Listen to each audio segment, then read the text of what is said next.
Pasta બનાવવાના હતા. એટલે ટેણીયાને મેં કીધું ચાલ આપણે બંને થઈને બનાવીએ. એ કે ચાલો પપ્પા. એટલે મેં કીધું તું એક પેનની અંદર પાસ્તા કાઢી નાખ અને એને વોશ કરી નાખ. એટલે વોશવાળી પ્રોસેસ એને કરી નાખી. પછી એને પકાવવા મૂકવાના હતા કે પકાવવા માટે એને બાફવા પડે એટલે એકદમ નરમ થઈ જાય. એટલે બાફવા માટે મૂકી દીધા. હવે એને બનાવવાના હતા. વ્હાઈટ સોસ બનાવવાનો હતો. એટલે એની માટે મેં એક પેનની અંદર બટર નાખી દીધું.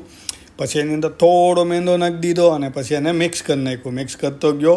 પછી એની અંદર થોડું દૂધ નાખી દીધું. પછી એને મિક્સ કર્યું. પછી અંદર નાખવાનું હતું ચીઝ.